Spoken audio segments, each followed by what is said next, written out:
City news के प्रायोजक हैं water valley NH 28 Sherpur Muzaffarpur. नमस्कार, आप देखना शुरू कर चुके हैं सिटी न्यूज मुजफ्फरपुर। मैं आपके साथ रिया राज।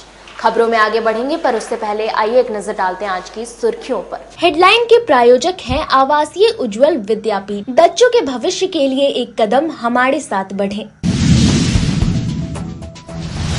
नगर थाना क्षेत्र के बनारस बैंक चौक स्थित नारायण शाह कॉलोनी में वर्चस्व की लड़ाई में हुई गोलीबारी। जनसुराज पार्टी को भाजपा की बी टीम बताने को लेकर मुजफ्फरपुर न्यायालय में राजद के प्रदेश अध्यक्ष जगदानंद सिंह पर हुआ परिवाद दायर। और पटना मद्य निषेध और कांटी थाने की पुलिस ने संयुक्त रूप से सदातपुर मोड़ के समीप छापेमारी कर 50 लाख के शराब के साथ चालक को किया गिरफ्तार। तो यह थी आज की सुर्खियां, अब खबरें विस्तार से। पटना मद्य निषेध विभाग और कांटी थाने की पुलिस ने सदातपुर मोड़ के पास छापेमारी कर 50 लाख के शराब के साथ चालक को किया गिरफ्तार। शराबबंदी वाले बिहार में शराब माफिया शराब की खेप खपाने में तरह तरह के हथकंडे अपनाते रहते हैं। इसी कड़ी में सदातपुर दरभंगा मोड़ से मद्य निषेध इकाई पटना की विशेष दल व कांटी पुलिस ने रविवार को 320 कार्टन शराब व एक कंटेनर को जब्त किया है। वहीं चालक को भी गिरफ्तार किया गया है। थाना अध्यक्ष सुधाकर पांडे ने बताया कि गुप्त सूचना पर हरियाणा नंबर के कंटेनर की तलाशी ली गई। इस दौरान 320 कार्टन शराब बरामद की गई। कंटेनर चालक दीपक सिंह उर्फ देवा ने पुलिस को बताया कि शराब की खेप दरभंगा लेकर जा रहा था। चालक से जब्त मोबाइल की कॉल डिटेल की जांच कर तस्करों को चिन्हित किया जा रहा है। चालक को न्यायिक हिरासत में भेज दिया गया है। जी, ये मद्य निषेध के हवाले से सूचना मिली थी कि एक कंटेनर जो शराब से लदी हुई है और हाईवे पे चकिया की तरफ से जा रही है, जिसका नंबर बताया गया और कंटेनर का नंबर था HR 55 AN 9495। उक्त सूचना पर आवश्यक कार्रवाई हेतु टीम भेजी गई, जिस टीम के द्वारा दरभंगा मोड़ के पास कंटेनर को रोकते हुए कार्रवाई की गई, जिसमें कुल शराब की मात्रा 2863.08 लीटर यानी कि कुल 320 कार्टून बरामदगी हुई। एक व्यक्ति गिरफ्तार हुआ जिसका नाम दीपक उर्फ देवा है। इसके अलावा एक कंटेनर की भी बरामदगी हुई है। इसमें गिरफ्तार व्यक्ति से पूछताछ की गई है, जिसके द्वारा बताया गया कि शराब को हरियाणा से लेकर लाया जा रहा था और दरभंगा रोड में 0 माइल के पास आपूर्ति करनी थी और आगे की कार्रवाई की जा रही है। अन्य जानकारी प्राप्त होने पर अवतल की जाएगी। लगातार आपके आने के बाद कांटी में अपराध पे अंकुश करने का प्रयास किया जा रहा है। हालांकि इससे पहले जो प्रभारी आए थे तो बैंक में लूट हुआ, कई घटना घटी, लेकिन आपके आने के बाद अपराधियों को क्या कहेंगे चेतावनी के पक्ष में? अपराधियों को बस यही कहना चाहते हैं, या तो सुधर जाए, नहीं तो कांटी थाना क्षेत्र छोड़ दें, क्योंकि अपराध और अपराधियों से मुझे सख्त नफरत है और ये 0 टॉलरेंस की नीति पर हम काम कर रहे हैं। मुझे बिल्कुल अपराध और आपराधिक प्रवृत्ति को लोग पसंद नहीं है और समाज में ऐसे लोगों को रहने का कोई अधिकार नहीं है। आप अपना परिचय देंगे सर? जी, मैं इंस्पेक्टर सुधाकर पांडे हाल ही में 1 जुलाई 30 जून 2024 को योगदान दिया हूँ कांटी थाना अध्यक्ष के रूप में। इससे पूर्व मैं साइबर थाने में पदस्थापित रहा और विगत 6 महीने पूर्व जो है फरवरी में वैशाली जिला से मुजफ्फरपुर जिला भर में योगदान दिया। नगर थाना क्षेत्र के बनारस बैंक चौक पर 2 गुटों की वर्चस्व की लड़ाई में जमकर हुई गोलीबारी, पुलिस CCTV कैमरे खंगाल रही है। मुजफ्फरपुर के नगर थाना क्षेत्र बनारस बैंक चौक के नारायण शाह लेन में रविवार की देर रात 2 गुटों में मारपीट के बाद हवाई फायरिंग हो गई। इसको लेकर इलाके के लोग दहशत में आ गए। सूचना पर पहुंची डायल 112 की टीम ने छानबीन की। इसके बाद नगर थाने की पुलिस पदाधिकारी ने भी मौके पर पहुंचकर जांच की। घटनास्थल पर पुलिस के पहुंचते ही सभी आरोपित भाग निकले। पुलिस ने स्थानीय लोगों से पूछताछ की, लेकिन किसी ने भी घटना के संबंध में कुछ भी बताने से इनकार कर दिया। घटना को लेकर लोग दहशत में दिख रहे थे, इसके कारण जुबान भी नहीं खोल रहे थे। पुलिस ने टॉर्च की रोशनी में घटनास्थल से 2 खोखा बरामद किया है। नगर थाना प्रभारी शरद कुमार का कहना है कि आसपास में लगे सीसीटीवी कैमरे की फुटेज को खंगाला गया, पर सीसीटीवी में गोली चलाने वालों की शक्ल साफ नजर नहीं आ रही है, जिससे आरोपितों की पहचान कर उसे गिरफ्तार किया जा सके। उन्होंने बताया कि रविवार की देर रात करीब बनारस बैंक चौक नारायण शाह लेन के बाद बालूघाट रोड नंबर 1 में मारपीट के बाद हवाई फायरिंग हुई। मोहल्ले के किसी व्यक्ति ने इसकी सूचना पुलिस को दी। मौके पर पहुंची पुलिस छानबीन कर 2 खोखा मिलने पर वापस लौट गई। इलाके में चर्चा है कि मोहल्ले के ही 2 युवकों के बीच मारपीट की घटना हुई थी। इसके बाद आपसी वर्चस्व को लेकर एक गुट ने हवाई फायरिंग की है। ठीक है, भगदड़ होने के फिर आधे घंटे बाद वो वापस रिटर्न आया तो मेरे पे फायरिंग कर दिया, जो मिसमैच हो गया उसका 2 शटर में लग गया और एक हवाई फायरिंग करते हुए इस गली से निकल गया। वो लोग क्या राउंड फायरिंग किया था? 2 राउंड फायरिंग किया था। आप किस चीज का विरोध कर रहे थे? बगजक किस बात को लेकर? भगदड़ को तो पैसा वैसा मांग रहा था, इसलिए हम देने के विरोध में थे। कौन था वहाँ पे मुझे पैसा मांगा? बांध कर लगा था। नाम क्या है? मेरा नाम रोहित हुआ। उसका क्या नाम है? उसका नाम आपको लालू हुआ, एक प्रिंस हुआ। वही सब था? हाँ, एक करवा कौन रहा? करवा एक पार्षद पूछ रहा है, अभिजीत वही करवा रहा है। वही सब करवा। अब लोग डर में है कहीं ना कहीं। बिल्कुल डर में। क्या नाम है पार्षद का? सर, कल मेरे घर पे फायरिंग हुआ 2 गोली। उसके बाद मैं दुकान बना के घर आया था तो मुझे रास्ता रोक के मारा गया और बार बार रंगदारी मांगता है आदमी। क्या वजह था फायरिंग करने की? रंगदारी सर, रंगदारी में तो वो गोली मार देंगे। कौन लोग? अभिजीत, हरिंदर सनी का बेटा, हरिंदर सनी, ये सब का रंगदारी था कि हफ्ते में 2000 तो कुछ महीना से नहीं दे रहे थे तो गोली मार दिया गया। और प्लस एक लालू है, कहाँ का रहने वाला है? बानपुर का है, और भी लड़का सब है, हरिंदर सिंह का बेटा है। तो सब रुमाल बांधे हुए हैं, सब कुछ शरीर देख के हम लोग सब पहचानते हैं, इसीलिए हम लोग रंगदारी नहीं दी तो वो गोली प्लस बंदूक के बट से मारे। तो पीटा भी गया प्लस फायरिंग करने का इरादा तो गोली चला ही देते, लेकिन पग खल्ला हुआ तो वो लोग भागते हुए नजर आ रहे हैं वीडियो में। नारायण शाह कॉलोनी में भी कोई घटना? नारायण शाह कॉलोनी में सर उसमें मैं दुकान खुला हुआ था, उसी समय ये घटना है। किस चीज की दुकान है? चिकन की दुकान है, उसी समय ये घटना है और हम लोग वही देख के अपना दुकान बढ़ा के आ रहे थे, समझे। तो इसी में हम लोग को रास्ता में घेर के घर पर पहले फायरिंग किया गया, उसके बाद रास्ता में घेर के मारा गया। बार बार इसको लेकर के कहीं पर शिकायत की है? जी, टाउन थाना में आवेदन दिए हैं कल रात। जो मामला आया है हम लोग उसको अच्छी तरह से छानबीन कर रहे हैं। कुछ लोगों का नाम भी उन्होंने दिया है, नेम्ड FIR करने के लिए आवेदन डाला है, उसकी तहकीकात हम लोगों ने की है, लेकिन अभी और उसमें करने की आवश्यकता है, तभी हम लोग जो है सही जगह पर पहुंच पाएंगे कि वास्तव में कौन इन्वॉल्व है। प्रथम दृष्टया क्या मामला है? CCTV फुटेज भी लिया गया है, लेकिन CCTV फुटेज से अभी उतना स्पष्ट नहीं आ रहा, किसी का चेहरा पहचाना नहीं जा रहा है।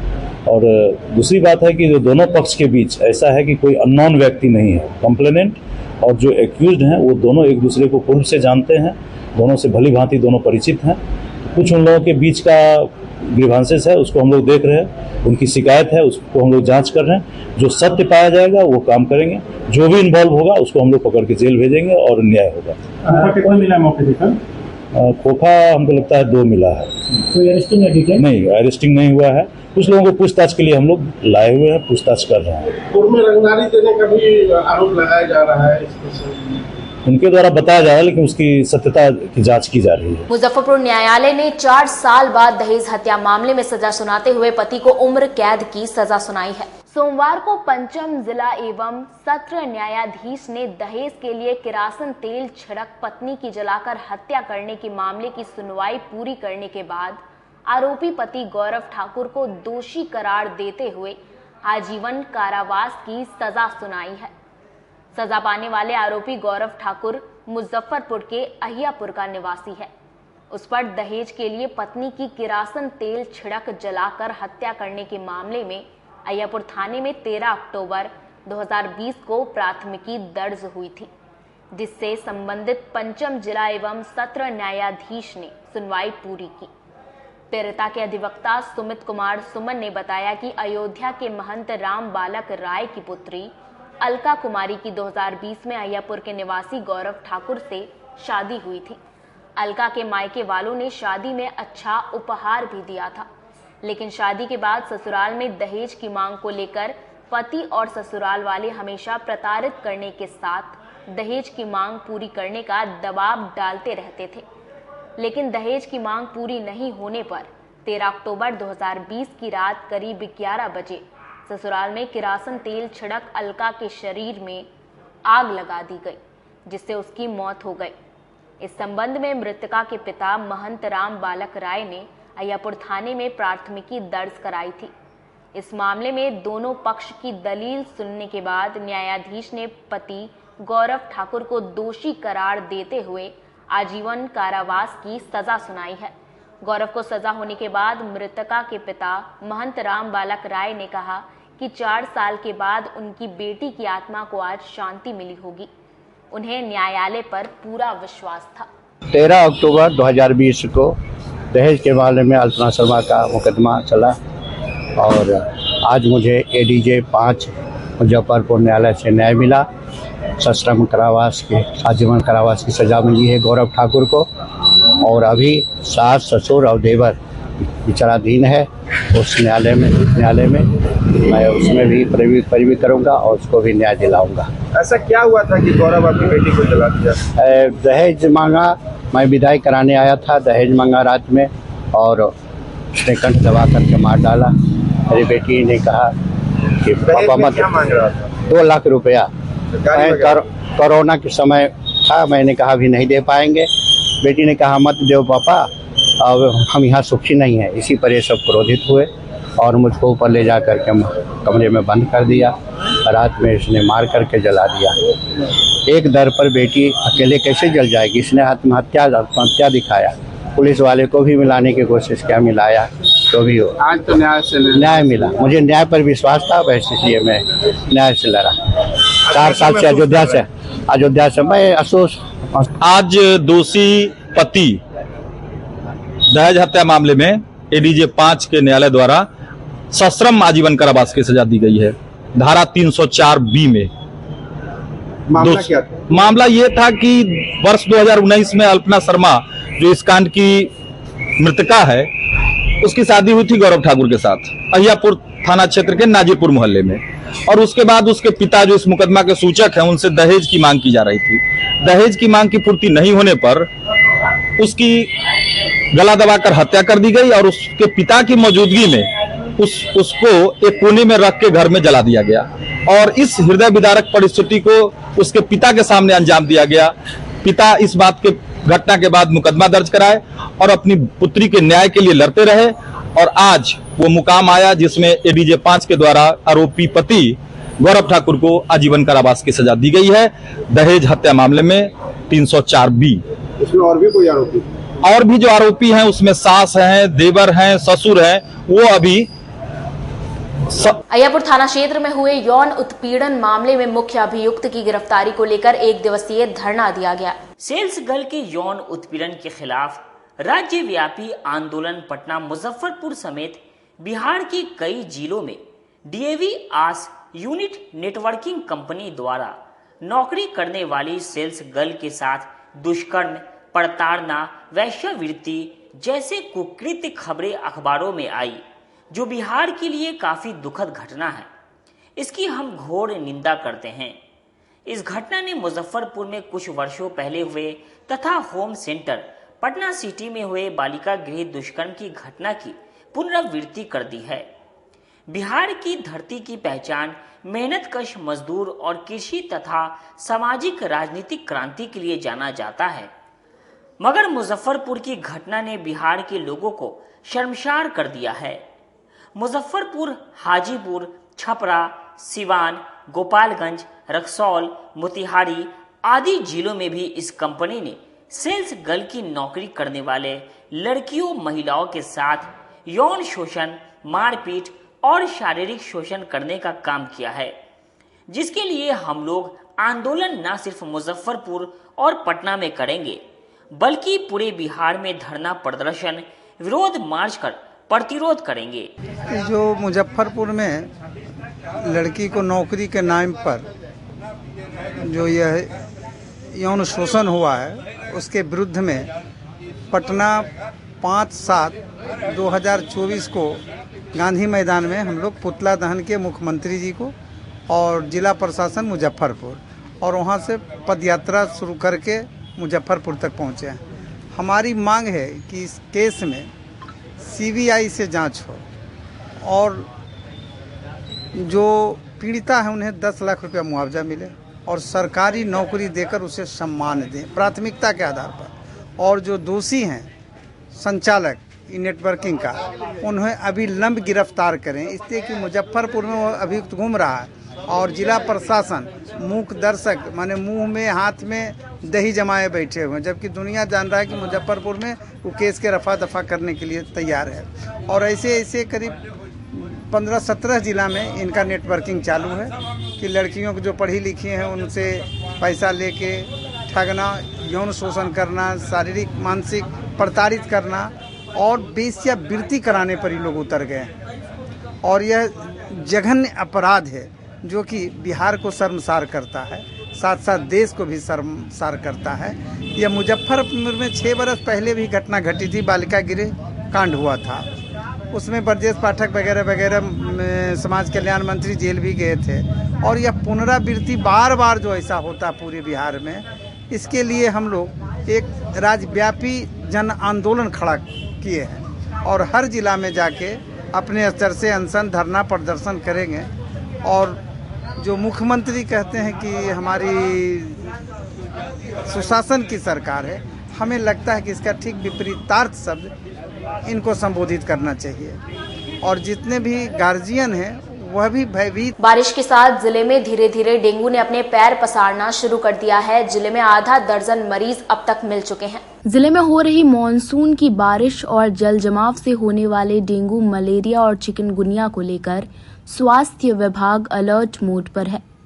पिछले वर्ष जिले में 600 से अधिक डेंगू, मलेरिया और चिकनगुनिया के केस आने के बाद इस वर्ष स्वास्थ्य विभाग विशेष सावधानी बरत रही है।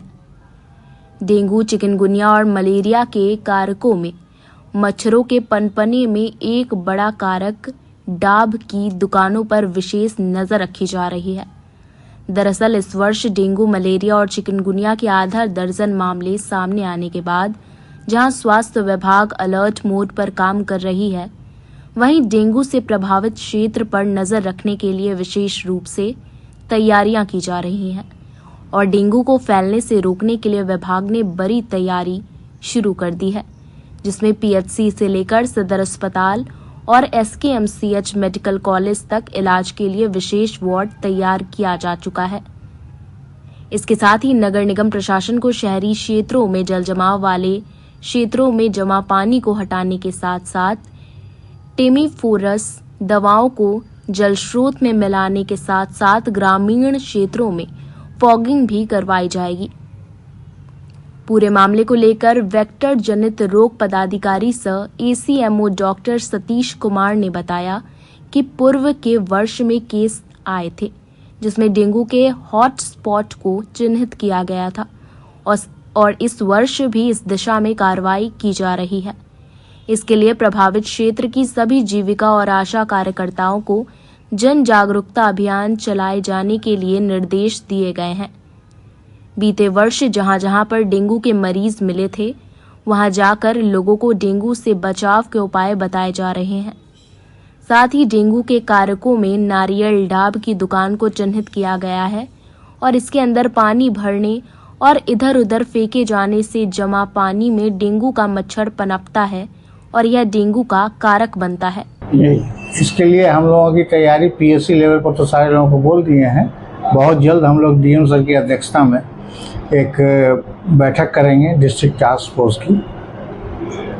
कुछ दिन के अंदर ही इसकी ये है और हर जगह अवेयरनेस है। पब्लिक से भी हमारा अनुरोध होगा, आप लोगों के सहयोग से भी लोगों को जागरूकता ही फैलाना है मेन, क्योंकि इसमें सिर्फ जागरूकता ही बचाव है और पानी नहीं जमने दें कहीं पर भी। ये मच्छर जो है वो साफ पानी में ही होता है। आजकल देखिए कि रेहड़ी में बहुत सारा ठेला वाला नारियल वगैरह बेचता है। खोपड़ा का डिस्पोजल का सही व्यवस्था होना चाहिए उस नारियल के खोपरे के अंदर पानी जाता है, वहाँ भी बच्चा पैदा ले सकता है। उसका अंडे होंगे, उसके बाद 1 सप्ताह 10 दिन के अंदर मच्छर तैयार हो जाता है। उसका मच्छर से बचें, फुल बाँह के कपड़े पहने, मच्छरदानी में ही सोएं। यह मच्छर अधिकतर कमर के नीचे और दिन में ही काटता है, रात के समय नहीं काटता है। इसकी पहचान है, इस मच्छर का एक नाम टाइगर मच्छर भी है। उस पर जिस तरह से चीता के शरीर पे चकत्ता दाग बना होता है, उसी टाइप का इसके शरीर पे भी होता है। और ये मच्छर आप दौड़िएगा तो आपके पीछे पीछे भागेगा और कमर के नीचे काटेगा दिन में। इसलिए मच्छरों से सुबह और शाम बहुत अलर्ट रहिए। बीते साल सर 550 से अधिक केस आए थे, कुछ डेथ वगैरह भी हुई थी। इस बार किस तरह से अलग प्रिपरेशन है? क्या हॉट स्पॉट वगैरह भी इसको लेकर? हॉट स्पॉट हम लोग चिन्हित किए हुए हैं ऑलरेडी। मुसहरी में खास करके है, कुछ कांटी में है। ये सब हॉट स्पॉट हमारा चिन्हित है। वहाँ पे विशेष अभियान चला करके जागरूकता फैलाई जाएगी। इसमें हम लोग जीविका से, आंगनबाड़ी से, अपने आशा से सबसे सहयोग लेंगे। सर की अध्यक्षता में, जब डीएम महोदय की अध्यक्षता में जब ये बैठक होती है, उसके बाद सारा प्लानिंग लाइन पे आ जाएगी। क्या अलग से इसके लिए वार्ड वगैरह बनाया जाएगा? वार्ड वगैरह भी अलग से निर्माण? यहाँ 10 बेड का वार्ड सदर हॉस्पिटल में भी बनेगा और मेडिकल कॉलेज में भी उस तरह की तैयारियाँ की जाती हैं। हमारे पास मच्छरदानी भी आ गया है, रिपेलेंट्स वाले, जो मेडिकेटेड मच्छरदानी होता है, वो सदर हॉस्पिटल को दे दिया गया है। वो डेंगू वार्ड में इसी मच्छरदानी का प्रयोग इस बार किया जाएगा। Allen Mishra business management college में 2 दिवसीय रोजगार मेला का आयोजन किया गया। Allen Mishra college of business management में 2 दिवसीय रोजगार मेला का आयोजन किया गया। इस मेले में कुल 850 छात्रों ने अपना रजिस्ट्रेशन करवाया था, जिसमें पहले दिन पहले सत्र में 150 छात्रों का काउंसलिंग किया गया, जिसमें 99 छात्रों को चयनित कर नियुक्ति पत्र दिया गया। रोजगार मेला में मुजफ्फरपुर, मोतिहारी, चंपारण, वैशाली, सीतामढ़ी, शिवहर, गोपालगंज, सिवान, दरभंगा और मधुबनी जिले से छात्र पहुंचे थे। कॉलेज के निर्देशक ने बताया कि प्रत्येक वर्ष मल्टीनेशनल कंपनी इस रोजगार मेला में आती है और सैकड़ों बच्चों को नौकरी प्राप्त होती है। एलन मिश्रा बिजनेस मैनेजमेंट एवं एपेक्स एसडीजी हैदराबाद के तत्वाधान, संयुक्त तत्वाधान के अंतर्गत ये रोजगार मेला दिनांक 8 जुलाई से 10 जुलाई तक आयोजित किया गया है। लगभग 850 बच्चे इसमें ऑलरेडी रजिस्टर्ड कर चुके हैं और आज पहले दिन, पहले सत्र में लगभग 150 से 200 बच्चों ने इस आयोजन का लाभ उठाया। लगभग सभी बच्चे 10वें 12वें ग्रेजुएशन, बीबीए, बीसीए स्तर के थे और सभी बच्चों को किस तरीके का रोज़गार दिया जाएगा, किस कंपनी में और क्या सैलरी होगी, इसके बारे में पहले जानकारी विश्वविद्यालय के लिए दी गई। साथ साथ ये भी बताया गया कि इसमें उनका आने वाले समय में क्या भविष्य हो सकता है। इन सारे चीज़ों पर ध्यान देते हुए कंपनी ने अपने स्तर पर लगभग आज पहले दिन, पहले सत्र में लगभग 150 बच्चों को ज्वाइनिंग लेटर तत्क्षण इंटरव्यू के बाद दिया है। कितने मतलब कंपनियों का यहाँ पर आगमन हुआ? कंपनी के तरफ से एक जो वेयर हाउस का ये ट्रेड चला हुआ है, जिसमें सीवेज है, डीमार्ट है, रिलायंस है, इन सभी के तरफ से आए हुए हैं। Staffing selection, Titan staffing selection के हेड एचआर आए हुए हैं। वो इन सारे कंपनियों के लिए रिक्रूट कर रहे हैं। सर्विस इंजीनियर से लेके शिफ्ट इंचार्ज, कैशियर और डेटा एनालिस्ट तक के लोगों को रोज़गार दे रहे हैं। शुरुआत में वो लोग ग्रेजुएशन लेवल 10th और 12th के लिए जो है लगभग जो है 18 से 25 हज़ार की सैलरी पे लोगों को यहाँ से ले जा रहे हैं। वहाँ रहने खाने पीने की व्यवस्था दी गई है, कंपनी की तरफ से दी गई है। कंपनी में 2 तरीके का कार्यशैली है, एक पार्ट टाइम है और एक फुल टाइम है। पार्ट टाइम में 4 घंटे की सैलरी अलग है और फुल टाइम में जो है 8 घंटे की सैलरी। यहाँ समय हो चला एक छोटे से ब्रेक का। बने रहिए हमारे साथ, देखते रहिए सिटी न्यूज मुजफ्फरपुर।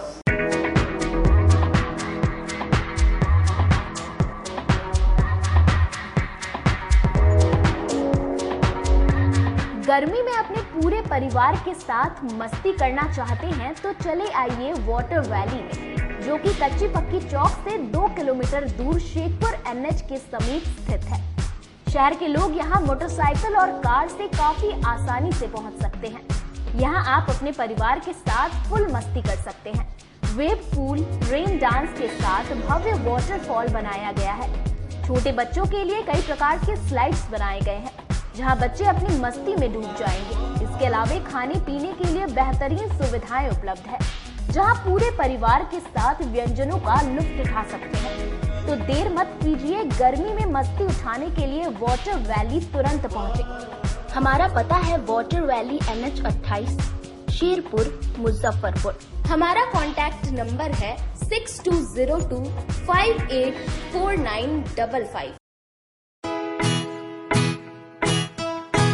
लगातार 10 वर्षों से विभिन्न परीक्षाओं में सर्वश्रेष्ठ परिणाम। हम हैं आवासीय उज्ज्वल विद्यापीठ मुजफ्फरपुर। इस स्कूल में सर्वश्रेष्ठ कोचिंग पैटर्न से बच्चों को पढ़ाया जाता है। प्ले से 10वीं तक की पढ़ाई स्वच्छ वातावरण में कराई जाती है। यहाँ आधुनिक छात्रावास की व्यवस्था है। उज्ज्वल विद्यापीठ का मुख्य उद्देश्य रामकृष्ण मिशन, नवोदय नेतरहाट, सैनिक स्कूल, सिमुलतला गुरुकुल, सिंधिया कन्या विद्यालय जैसे अनेक भारतवर्ष के प्रतिष्ठित विद्यालयों में कुशल, प्रशिक्षित, अनुभवी एवं शहर के सर्वश्रेष्ठ शिक्षकों द्वारा तैयारी कराई जाती है। 1.5 एकड़ में फैला इस स्कूल का वातावरण काफी शांत है। Free computer classes, science lab और स्मार्ट क्लासेस है। साथ ही इंडोर और आउटडोर गेम की भी व्यवस्था है। तो अपने बच्चों के लक्ष्य के सपनों को पूरा कराना चाहते हैं तो आज ही आवासीय उज्ज्वल विद्यापीठ में अपने बच्चों का नामांकन करवाएं। हमारा पता है पोखरिया पीठ, अतरदा, मुजफ्फरपुर और हमारा कॉन्टेक्ट नंबर है 9708351851 और हमारा दूसरा नंबर है 8797122397 या फिर आप हमें कॉन्टेक्ट कर सकते हैं 8409996658 पर।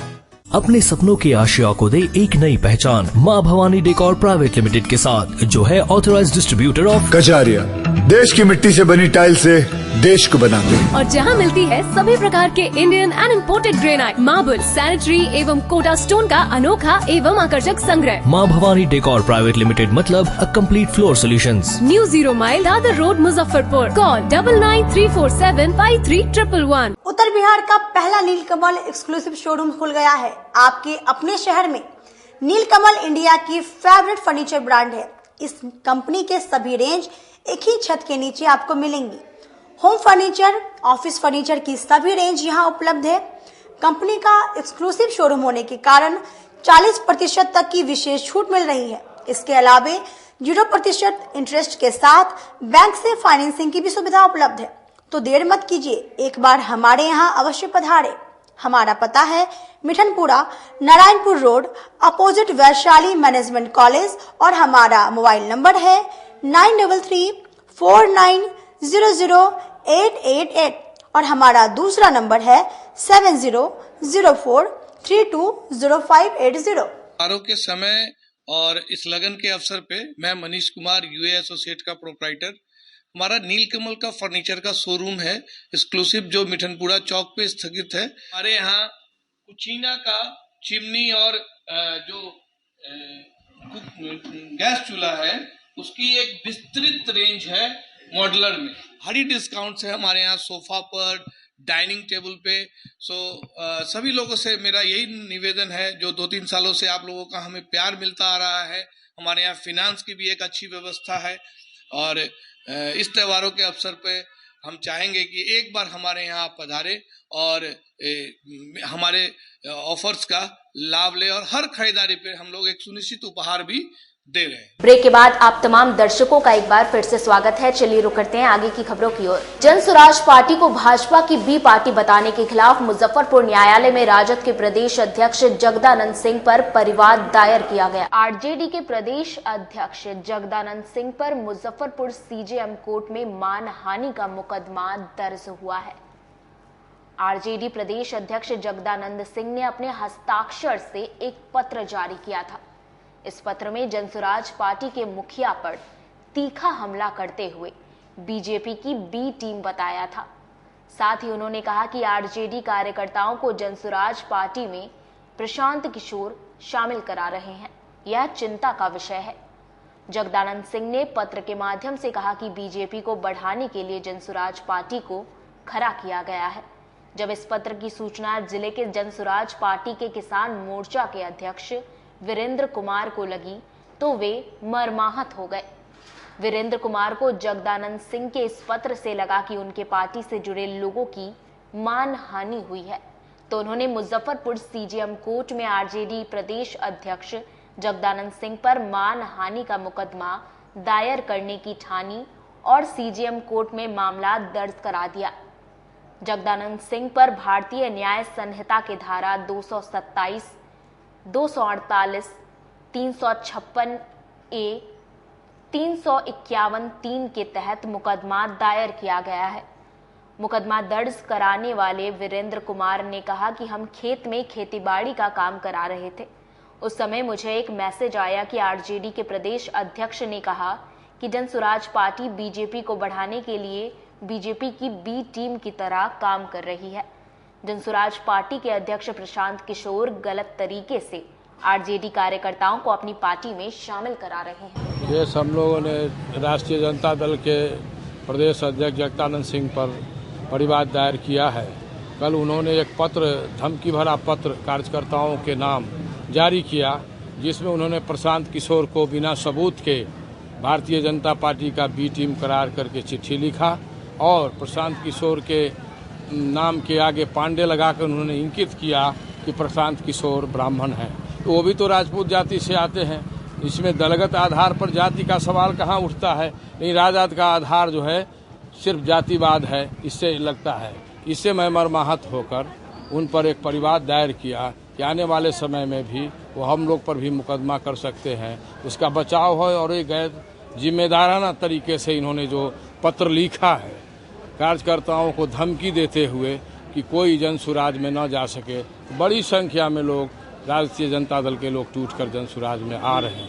और मेरे जैसा आदमी कई बार हमको इस तरह का फोन पत्र आते रहता है, तो मैं उब कर इस चीज़ के लिए उन पर परिवाद दायर किया कि आने वाले समय में भी वो हमको तंग नहीं करें। और किस सबूत के साथ उन्होंने भारतीय जनता पार्टी का बी टीम करार दिया प्रशांत किशोर को।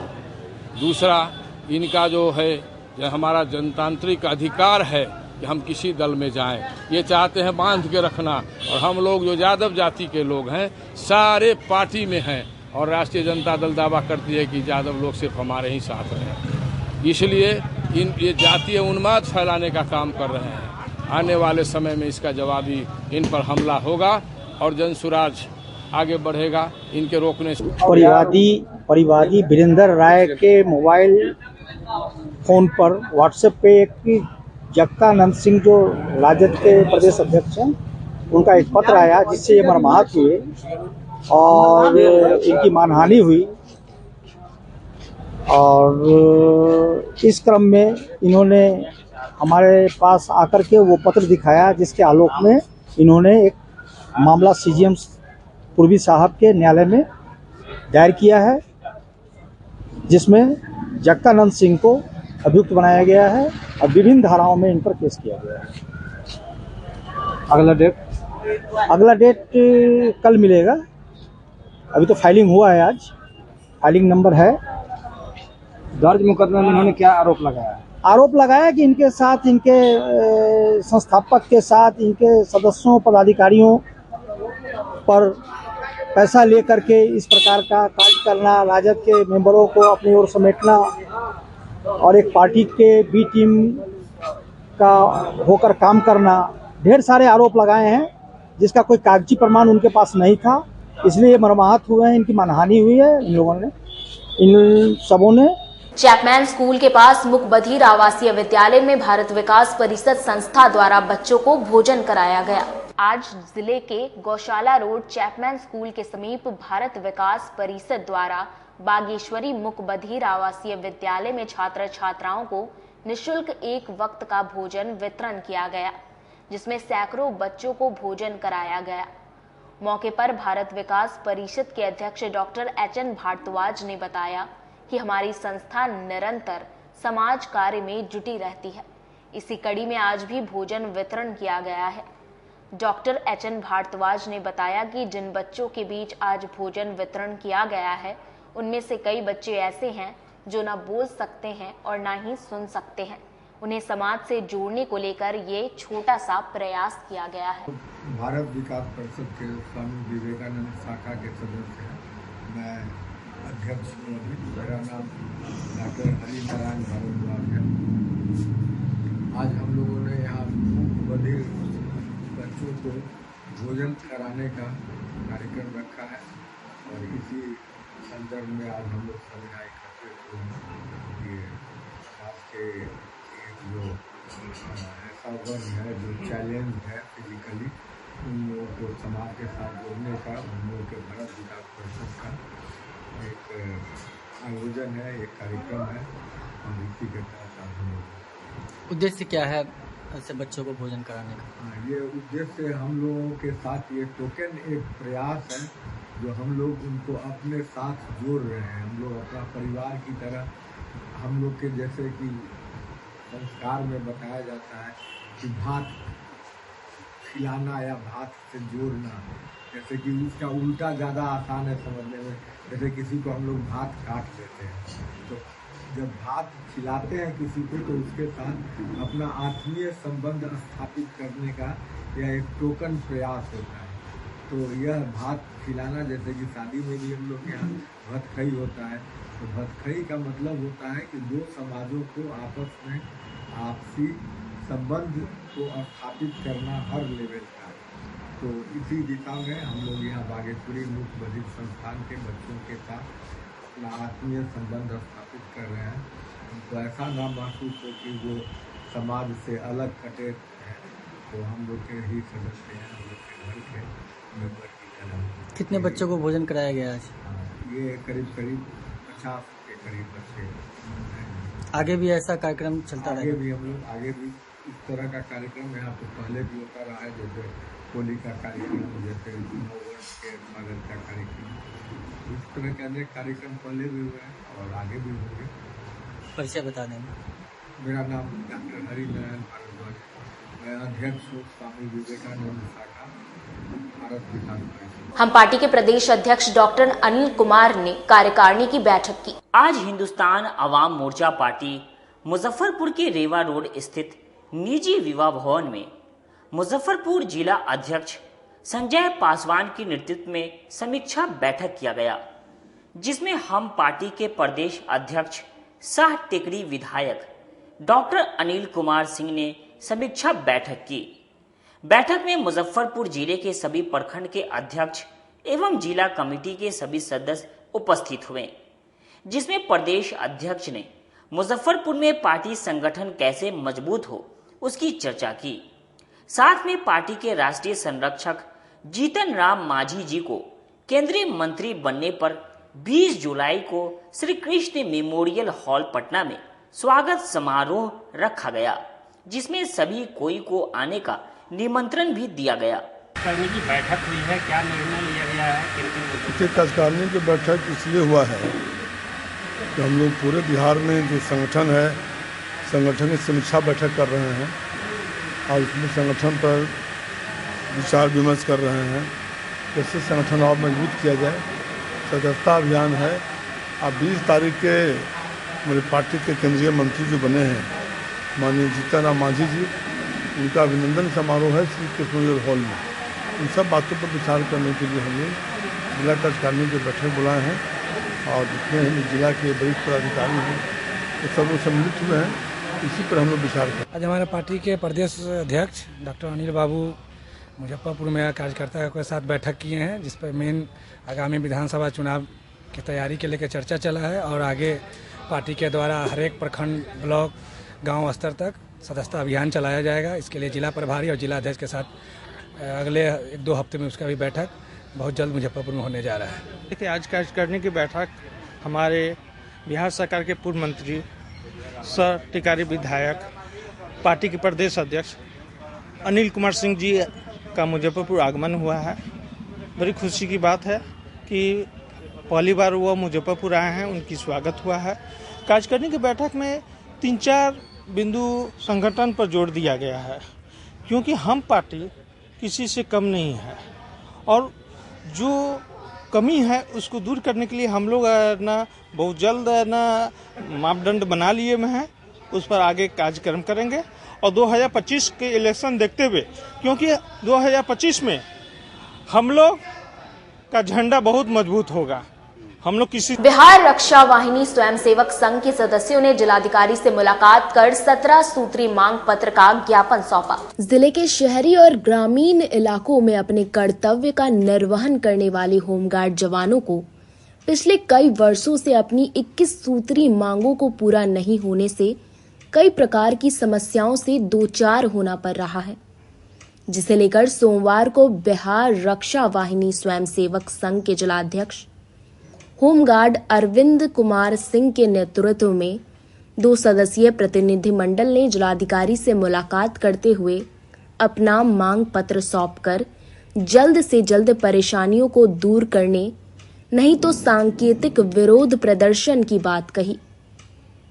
बिहार रक्षा वाहिनी स्वयंसेवक संघ के जिलाध्यक्ष अरविंद कुमार सिंह ने बताया कि बिहार सरकार वर्षों से लंबित हमारी 21 सूत्री मांगों को पूरा नहीं करती है, तो 19 जुलाई से लेकर 23 जुलाई तक मुजफ्फरपुर जिले के सभी होमगार्ड जवान काला बिल्ला लगाकर अपनी मांगों के समर्थन में सरकार का विरोध करेंगे।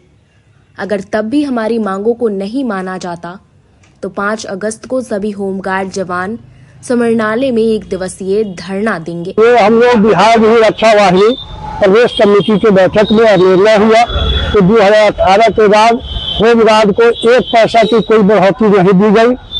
11 सूत्री मांगों का ज्ञापन मुख्यमंत्री के केंद्रीय कमेटी के द्वारा दिया गया है, जिसका प्रतिलिपि हम जिला के तमाम बिहार के जिलाओं में 19 तारीख से 23 तारीख तक काला बिल्ला लगा करके सरकार का विरोध करेंगे। इस अवधि में यदि हम लोग की मांग को पूरी नहीं की गई तो 5 अगस्त को मुख्यालय से लेकर के तमाम जिलाओं के कलेक्ट्रेट में होमगार्ड के द्वारा शांतिपूर्ण 1 दिवसीय धरना प्रदर्शन किया जाएगा। जो 21 सूत्री मांग हम लोग का 18 से लंबित है, इसको पूरा करने के लिए हम लोग अभी डीएम को, एसडीओ साहब को, वरीय पुलिस अधीक्षक को और मीडिया के तमाम भाई बंधु को, सखाओं को मैं ज्ञापन सौंप रहा है। दफादार चौकीदार संघ के सदस्यों ने अपनी विभिन्न मांगों को लेकर समरनालय परिसर में 1 दिवसीय धरना दिया। सोमवार को अपनी विभिन्न मांगों को लेकर बिहार राज्य दफादार चौकीदार संघ के सदस्यों ने समरनालय के धरना स्थल पर 1 दिवसीय धरना दिया। संघ के राज्य उपाध्यक्ष रामविलास पासवान ने बताया कि दफादार चौकीदार से डाक ड्यूटी, बैंक ड्यूटी, कैदी स्क्वाड ड्यूटी, निजी निवास ड्यूटी बंद कराकर बीट में ड्यूटी लगाई जाए। राज्य सरकार और मानव अधिकार आयोग के आदेश का जिले में पालन करवाया जाए। साथ ही उन्होंने कहा कि हम लोगों की काफी दिनों से मांग है कि पुलिस के साथ दफादार चौकीदार का वेतन भुगतान भी किया जाए। साथ ही उन्होंने मांग किया कि चौकीदारों को वर्दी भत्ता का भुगतान पूरे साल का एक साथ किया जाए। इन्हीं सब मांगों को लेकर आज 1 दिवसीय धरना दिया गया है।